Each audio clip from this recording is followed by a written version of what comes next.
Hello, I'm Gary Erickson, President of Windfall Financial. I'd like to welcome you to our second tutorial, Predicting Income, of our 7-part series called Cash Flow Management, Development of a Cash Flow Statement.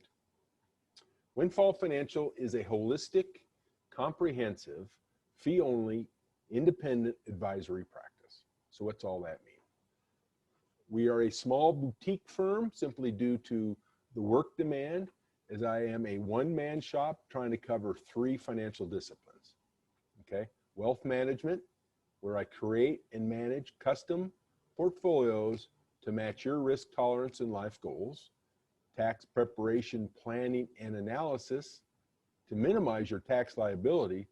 And business advisory, which is geared towards small business owners to help maximize their profit, minimize their expenses, and stabilize their cash flow. Okay, so we're independent in that I don't work for a broker. I don't have a sales manager pushing a sales quota.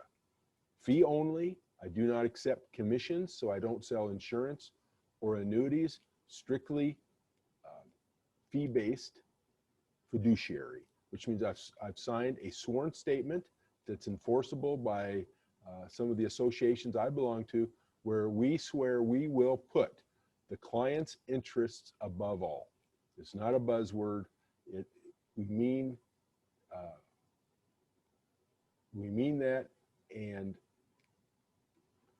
the only way I feel you can do that is to be an independent registered investment advisor, RIA, and avoid the brokerage system, because that's just a corporate sales machine. Anyway, so why prepare a cash flow statement? Okay, cash flow statements allow one to predict and forecast your cash flow requirements, how much money you have coming in and going out. So it gives you an estimate of how much cash you have on hand at any given point in time. And it facilitates a business owner's ability to predict cash flow shortages and to take a proactive stance in obtaining funding to prevent a cash crunch. I believe that going forward after 2020 and state mandated closures of small businesses and the severe disruption of cash flow in your business, that it's more important now than ever to know where you stand as far as cash available, because you can't replace cash. Cash is king. Remember, if you go to sell your business, buyers buy cash flow. Otherwise, it's just an asset sale. Okay. So what did we do? What did we do last week? We covered the introduction. Okay.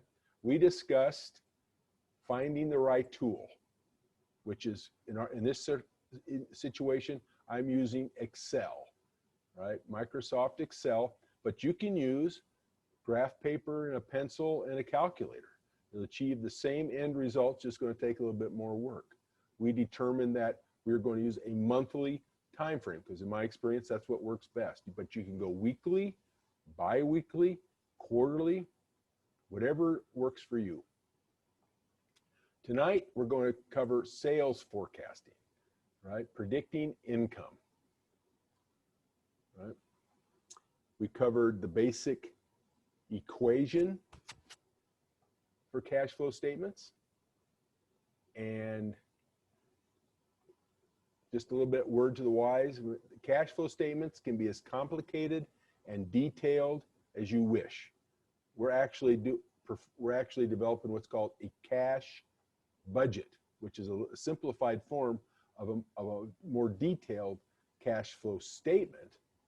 But in my experience, a cash flow budget will serve 90% of my clients well enough to facilitate stabilizing their cash flow.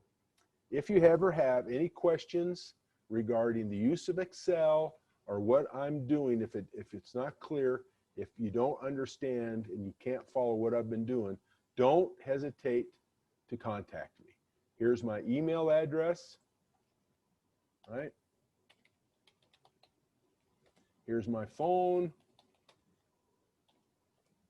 I'm on Facebook LinkedIn, I have a web page, windfallfinancial.com. Okay, so I'm available through all those sources.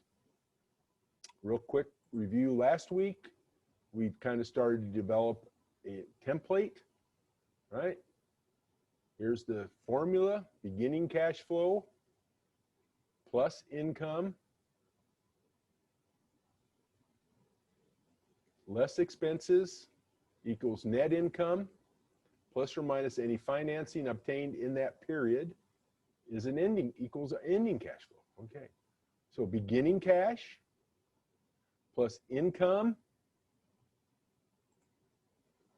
right, less expenses equals net income or loss, as evidenced here in these last 2 months here, equals ending cash. Now, a couple variables I've added. I've decided that my business needs a minimal cash balance of $150,000. Okay, and that could be either because I took out a bank loan and that was stipulated in the contract that I would maintain a cash balance of $150,000, or it could be what I need to cover payroll and payroll taxes each month. So I want to have that amount of cash available. If nothing else comes in the door, I can still make payroll and pay payroll taxes. Probably the most important thing in running any business. And I added this little if-then statement. It's called an if-then statement. If my ending cash balance, right? If my ending cash balance is greater than my minimum cash balance required, then no, I don't need finance. Just a quick look-see. Every month I can come across here and see what's going on, okay? So I just, every month, right here, I'm getting pretty tight. My ending cash is only $157,000, but my answer is still no. But I bet you in a month or two, that's going to change. So I'm starting to kind of, I highlighted it yellow, like, look, I highlighted it to bring it to my attention, make sure I don't overlook it, to make me say, what's going on here? Oh my, I'm only $7,000 ahead of my minimum cash balance. Okay, so we're starting to develop the overall cash budget. Tonight we're covering predicting cash income. Okay, so what you're going to need here is a historical profit and loss statement separated out into months for 2019. Okay, and you can do that in QuickBooks, or your bookkeeper should be able to provide that for you. Okay, and we just enter those numbers, the appropriate month all the way across, add them up. Okay, pretty simple. You take January divided by the total. So January, 247,000 divided by the total 3.582 million. January provided 6.91% of the annual revenues. Okay, and we just carry that across. Every month we know what to expect. July is a good month, right? March looks like a good month. Those are our two best months, percentage-wise. Okay, so we got our historical sales income for each month previous year, PY, previous year. So what do we do? Well, here's November 19th, November of 2019 and December of 2019, which is going to be important. Symbols. No. Anyway, because here's 30 days collections. Well, 30 days we're collecting on the 295,000 sold in December. And at 60 days, we're collecting 15% of the sales from November. So that's the correlation there. So we're anticipating 15% growth for 2020.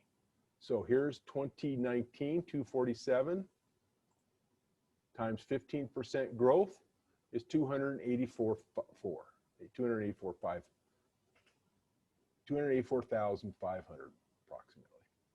Okay. Of that 284,000, we're collecting 40% immediately as it was delivered. So that's cash. So 40% times 284,000, 113,781. At 30 days, we're collecting 45% of December's sales, 30 days ago, 132,975. The little, you can, okay, so C13, all right, C13, 45%, and we're going to drag these across, so we need to fix that percentage, and you do that with F4. F4, $, that fixes that, that'll stay fixed as you go across. So there's 45% times F11, which is February, 45% times March, 45% times April, etc. Okay, and here it is, 15% of 60 days, which is November. So 15% times 305, we collected 45,787 in January from sales in November. Okay, we highlight these three. There's that little, oops, box down in the lower right-hand corner. We put our cursor on it, drag it across, and that brings that formula all the way across, the little time-saving step there. And then this one was the sum of that row. So if we take this and drag it down, we get the sum of this row, sum of this row, sum of this row. We add that all up. And that's why the total expected revenues for 2020 are only 4 million versus our predicted of 4.19 million. The difference is because this is 30 days and 60 days of November and December sales respectively. Okay. This is the sum of cash, 30 days, 60 days sum. Let's drag it across, same thing. Okay. Now, let's say it's beginning of June and we just finished our books for May. So these are the actual, and this is kind of important too, it's not actually predicting cash flow, but what it's doing is it's comparing actual collections to our expected sales. And why, here's the number,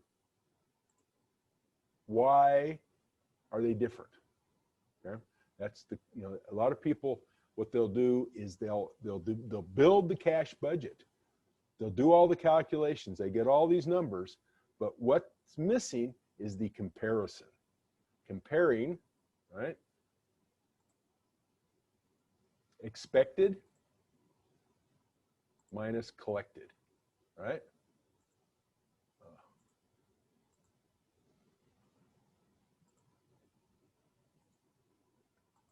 That's what's important. Well, because, well, it's important in two regards. First of all, why is it different? The comparison, the analysis, why is it important? And second one, how off are we? So here we are, negative 53. Oh my, April was a terrible month, $137,000 short of our expected sales. Now next week, when we compare that against our expenses, we'll come up with net income. Then we'll start adding back in beginning cash balances, ending cash balances, and then we get to this point here pretty quick. Ending cash, once you got ending cash, if you have a stipulation there for a minimal cash balance, then we know we better start talking to a banker, finding out what they want if we need short-term lending. But right now, this step, just start predicting the difference and why. start thinking about how did we miss April by $138,000? You know, what's going on there? Did we get shut down? Did our sales crew have to go home? Yeah, raises questions. Anyway, so that's where we're at. First step, sales forecast and collections. Next week, we'll cover purchases and payments. So again, if you have any questions, need clarification, any remarks, here's my contact information. I'd love to hear from you. I usually try to respond in a day or two. So that's it for today. Hope it's clear. Let me know how it's going. Like I said, this is inaugural. I used to do this live presentations, and I'd get a lot of feedback from the audience and a lot of questions, which helped me clarify.